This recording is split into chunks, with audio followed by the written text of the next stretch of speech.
Abel Bolea, directora de Consultoría Social de GESDECO. Hoy hemos hablado de la Escuela Virtual de Igualdad.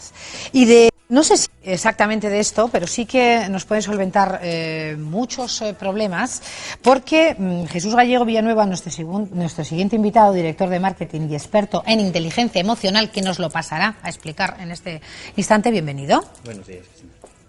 Encantada. Igualmente. Perdemos el 40% de las energías en conflictos. Bueno, es que esto es un tema interesantísimo. Que tienen solución previa. ¿Pero por qué perdemos tanto el tiempo? Esa es una muy buena pregunta. La mejor respuesta es cómo nos manejamos en nuestro tiempo, si el tiempo nosotros lo podemos adaptar a nuestras actividades o cómo nosotros podemos manejarnos mejor a través de una previa organización de las actividades y por tanto de nuestro tiempo. Cuando hablaba de que el 40% de los conflictos que tenemos pues nos hacen perder también ese tiempo, venía a hablar también de cómo gestionamos nuestras relaciones y por tanto nuestras emociones con respecto a las personas. Y ahí viene un poco la temática de la inteligencia emocional.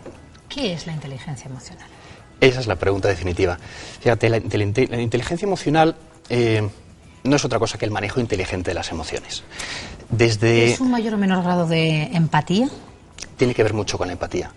Lo que sucede es que cuando hablamos de empatía, previamente desde mi punto de vista hemos de hablar de autoconocimiento personal, porque muchas veces, decía un profesor, el profesor Sharami Colli, algo así como, no dejaría de verter todas las lágrimas que he vertido simplemente por entender las personas que están tristes.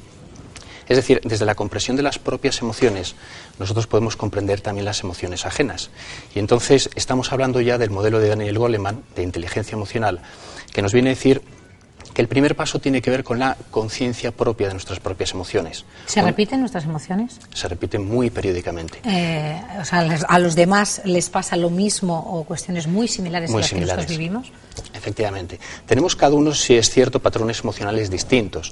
Ahora, hay una serie de emociones básicas, por ejemplo, que es curioso porque todos tenemos, por las mismas causas, con la misma tendencia de acción y además muy curiosamente las expresamos exactamente con los mismos gestos. Por eso Paul Ekman, un profesor de la Universidad de San Francisco en Estados Unidos, nos habla de cómo a través de nuestras emociones, a través de nuestros gestos podemos detectar las emociones en las personas con las que estamos trabajando. Ejemplifica. Por ejemplo, Paul Ekman lo que hace es dar vida a un personaje que es Shrek. Entonces, nosotros, al ver un personaje inanimado, al ponerle gestos, le estamos dando ese ánimos, ese alma. A través de esos gestos, estamos identificando cómo una sonrisa nos está hablando de alegría. Unos pequeños ojos tristes caídos nos hablan de tristeza. La sorpresa, esos ojos que se abren y que lo que nos está pidiendo es mayor información. Suele ser además la emoción más corta, la tristeza, porque después de la tristeza pues vendrá la alegría o quizá el miedo, etcétera, etcétera. Esas 6 emociones son emociones básicas que todos sentimos por las mismas causas y que además tienen la misma tendencia de acción. Por ejemplo, el miedo, cuando nosotros sentimos miedo, la sangre se nos va fundamentalmente a los músculos más fuertes de las piernas, precisamente para huir de aquello que nos amenaza. ¿Qué es el significado del miedo? Cuando siempre que tengamos una amenaza, que sintamos una amenaza, vamos a sentir miedo. Y lo que vamos a tratar es de huir de ese miedo. El enfado lo que significa es que interpretamos una situación como injusta. Y ante esa injusticia, la sangre fundamentalmente se nos va a las manos. Y por esto este es el típico gesto del enfado. Y ante el enfado lo que tratamos es de protegernos ante una situación y poner límites, decir no. Las emociones, por tanto, son muy positivas. Es el kit básico que viene en el ser humano desde que nacemos. Es un proceso evolutivo y nuestras emociones, bien aplicadas, pueden ser tremendamente positivas. Porque imagínate, Cristina, que una persona no sabe decir no. Le están invadiendo continuamente todos sus límites y necesitamos enfadarnos para saber decir no en ese momento. Igual que necesitamos sentir alegría, sentir satisfacción, sentir tristeza para vivir ese duelo, ¿verdad? Oye, de verdad, es que si supiéramos aplicar mejor nuestro potencial, porque le tenemos, y reaccionar adecuadamente ante situaciones, sensaciones, sentimientos, al margen de perder tiempo, del que hemos hablado, nos sentiríamos mejor con nosotros mismos. Luego, manejar o ser más inteligente emocionalmente nos lleva a una mayor felicidad. Desde luego que sí, desde luego que sí. Hay un proceso ¿Y eso que es uno... se aprende, quiero decir? Se aprende. Nosotros, de hecho voy a darte una primicia porque vamos a hacer un curso abierto aquí, precisamente en Valladolid, sí. porque Capital Emocional, la empresa que dirijo y represento, trabaja fundamentalmente con organizaciones. Ahora queremos hacer un curso abierto aquí en Valladolid para ofrecérselo a todas las personas que nos lo han pedido dentro de Valladolid, y en los próximos meses luego damos un número de contacto y una página web a la que pueden acceder. Sí. Trabajamos desde un modelo que es el del doctor Salovey, Peter Salovey, estadounidense, profesor de la Universidad de Yale, y él habla de 4 pasos para manejar las emociones y para manejar esa satisfacción, esa felicidad de la que hablabas. En primer lugar es identificar nuestras emociones y las emociones ajenas. Eso tiene que ver mucho también con nuestro propio vocabulario emocional, cómo nosotros somos capaces de poner nombre a lo que sentimos, porque muchas veces podemos decir, pues me siento bien, me siento mal, pero exactamente ¿qué es lo que sientes? Porque es distinto hablar de sentir frustración a sentir miedo, o a sentir pánico, o a sentir satisfacción. Y en el momento en que nosotros determinamos un nombre para nuestras emociones, podemos empezar a manejar aquello. El segundo paso va a ser conocer, interpretar bien nuestras emociones. ¿De dónde vienen? ¿Por qué vienen? ¿Cuándo vienen? Si algo que les representa tiene sentido en aquel momento.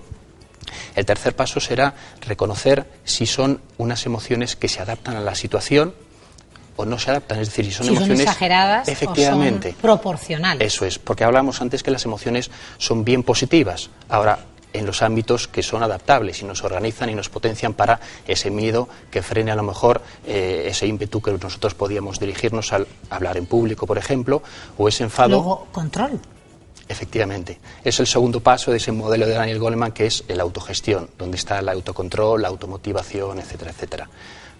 Y por último, el último paso del que estaba describiendo, el modelo del profesor Salovey, tiene que ver con la integración de nuestras emociones con nuestra cognición, con nuestro pensamiento. Es decir, no dejarnos llevar por nuestras emociones, sino poner parte de ese pensamiento en el cual nosotros estamos dándonos la pauta de si efectivamente nos conviene en ese momento, o por el contrario, como en algunas ocasiones podemos decir, hemos perdido los papeles. Señor Gallego, sí. Al fin y al cabo, muy cerebral todo. Hay que dotarle a nuestras emociones, hay que dotarlas de raciocinio, por lo que veo. Efectivamente. Por eso inteligencia emocional. Pero hay otra cuestión que a veces se olvida y a mí me parece, desde mi punto de vista, es más que positivo. La cuestión es que a veces nos podemos olvidar, porque desde el triángulo de confluencia que se denomina inteligencia emocional, que es emociones, pensamiento y comportamiento, a veces pensamos que son nuestras emociones las que pueden dirigir nuestro comportamiento. Y entonces privamos de nuestro pensamiento a nuestro comportamiento y nos manejamos puramente impulsivamente. Ahora, en muchas ocasiones también nos manejamos o queremos manejarnos solo desde el punto de vista cognitivo. Y entonces, pues somos mujeres, hombres, ¿verdad?, más bien fríos. O eso es lo que queremos demostrar. La cuestión es que últimamente ya está demostrado que eso, aparte de ser imposible, y ya hoy se sabe que todas las decisiones que toman los seres humanos, tanto en el principio como en el final de la decisión, hay un momento emotivo. Si no, no podríamos decidirnos por las cosas. Y podemos pensar, pues, ¿por qué elegimos a los amigos que elegimos? ¿Por qué elegimos la casa que elegimos? ¿Por qué elegimos la profesión? Habrá pros y contras, pero si decidimos por algo es porque algo internamente nos mueve, que eso es la emoción. Emoción es lo que nos está moviendo para tomar una decisión. Pues digo, cuando nosotros decidimos o tratamos de decir solo desde el punto de vista cognitivo, estamos perdiendo satisfacción en nuestra vida. Y lo que hablábamos, y unimos con la pregunta tuya, esa parte de felicidad. O sea, que tiene que ser un 50-50.